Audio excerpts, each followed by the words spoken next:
Well, let's find out. Our conversation brought to you by Marcus & Mack, a law firm representing injured people. Let's talk to Molly Sarver and Sherene Hess joining us this morning. Ladies, good morning. Good morning. Good morning. It's good to have you both with us here today, and there are events coming up to talk about with this. Molly, of course, we know, a senior land use planner with the Indiana County Department of Planning and Development, Office of Planning and Development. Sherene Hess is a county commissioner, both part of the Indiana County Sustainable Economic Development Task Force. This has been on for, what, a couple of years, Sherene? Yeah, about 4 years now. I think it was May of 2017. The county commissioners at that time, Rod Reddick and Mike Baker and I, were alerted to some concerns and some requests to explore some opportunities from a number of community and nonprofit groups, and they were interested in what we could do to avail Indiana County of the emerging opportunities related to clean energy, renewables, sustainable agriculture, and how we could use our environment and the stewardship of our environment to attract jobs. And this was all through the lens of job creation and workforce development and just educating citizens about all the assets we have in a rural area like ours that can be used for those things. But, we also knew that we were, these things were happening, but we were also losing jobs and seeing that these new kinds of economic circumstances emerging. So they said, could we do something about this? And so the county commissioners said, yes, let's do this. And we got together a number of a very diverse partnership of community, nonprofit groups, economic development folks, the business sector, our workforce development, educational institutions, and just started talking about what can we do here to not replace our fossil fuel industry. That was never our intention, but where are the opportunities that we can talk about? And so we're really pleased. Lots of things happen, and we've come fast forward to today where we are having our Sustainable Economic Development Sustainability Summit, our fourth one, and Molly's going to talk about it, but it starts this week, and it's all virtual, of course, this time, but it starts tomorrow, and I'm really pleased. Molly and the team have been working super hard on getting some really interesting sessions that anybody can watch. They're going to be all webinar-based, and so I'm going to ask Molly to talk about what's coming up this week. So, Molly, can you, if you're able to, give us a rundown of what's going on in these very exciting environmental stewardship-related topics? Boy, she set the table for you there, Molly, didn't she? She certainly did. So our first, as Sherene mentioned, our first webinar is tomorrow, Tuesday, March 2nd at 12 p.m., and it's a very exciting and fun topic. This one is, to kick it off, we wanted to start with something that was very colorful, so we went with public art and creative sustainability. And for that, we invited Ramiro, let me make sure I'm saying his name right, Davro Gomez, and he is the creator and founder and director of Dripped on the Road, which is an art residency program that travels everywhere, and they try to, in the process of making public art, they try to reduce their carbon footprint, meaning that they try to reduce the amount of pollution and the amount of waste that they generate while they create these beautiful works of art. And last October, they created 14 murals in the downtown of Indiana borough, and they're looking to come back because they loved our community. So if you want to hear about that and listen to their process, tune in Tuesday, March 2nd at 12 p.m.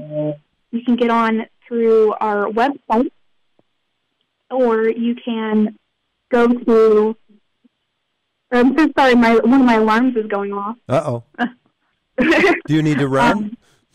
So our website is sustainableindianacounty.org, right, Molly? Mm-hmm.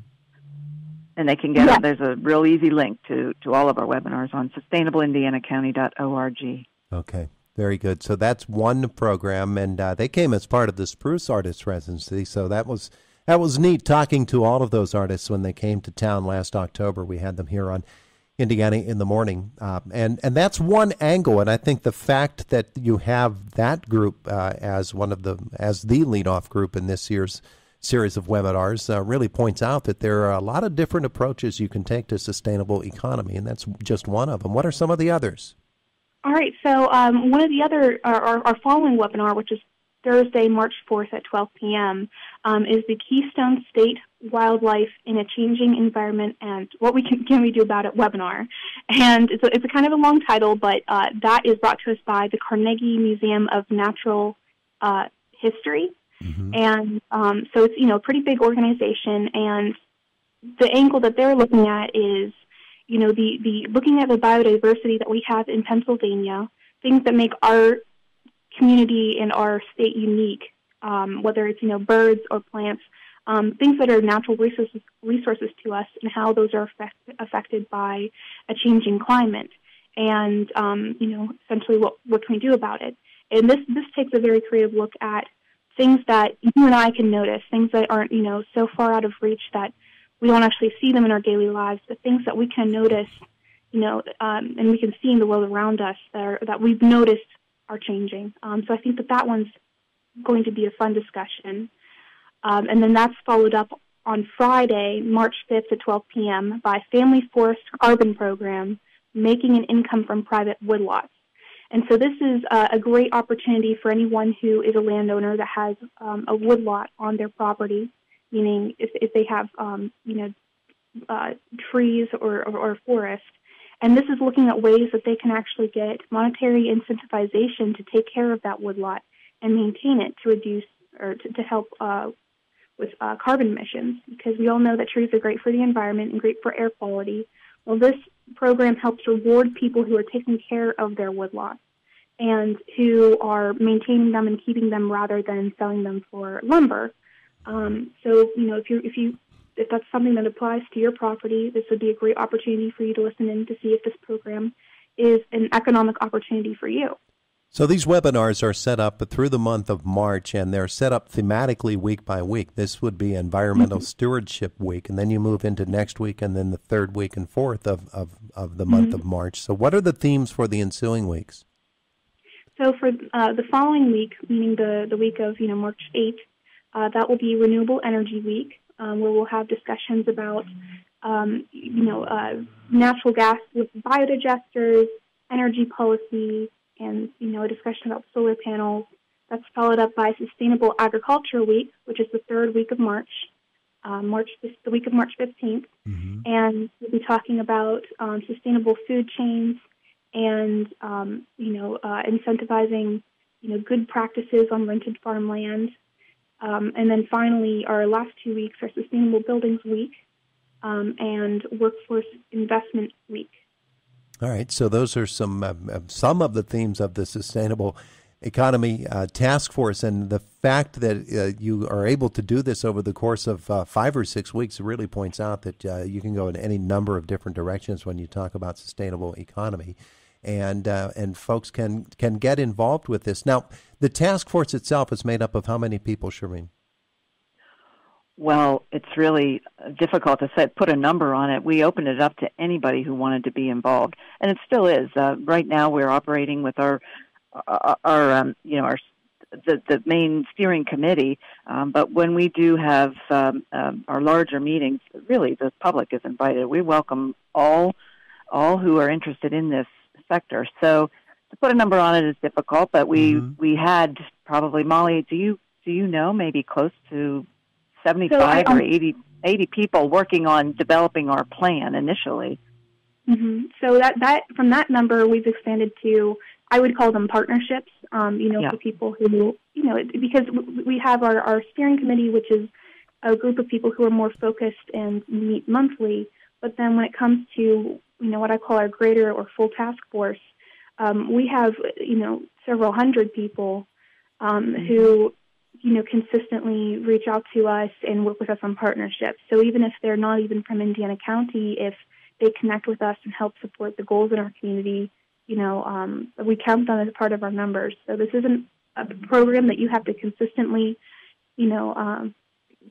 work at, but, it's just about networking and supporting each other in our community.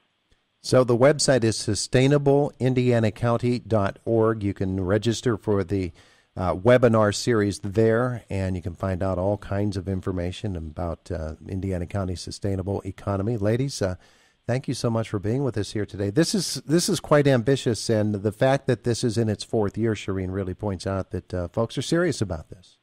They are, and it's a great partnership. You can't. I think that it's important to have local government, the business sector, our educational institutions, and citizens really just working together. We all know that we have the challenges in rural economies, and how are we going to move forward? And it's going to take all of us working together. So I'm very proud of it. And again, if anybody's interested, please feel free to contact us in any of the various ways, and we will plug you in to something that is of interest. There you go. Ladies, thank you so much for being with us this morning on Indiana in the Morning. Thank you. Bye now. Bye-bye. It is the voice. It is the voice.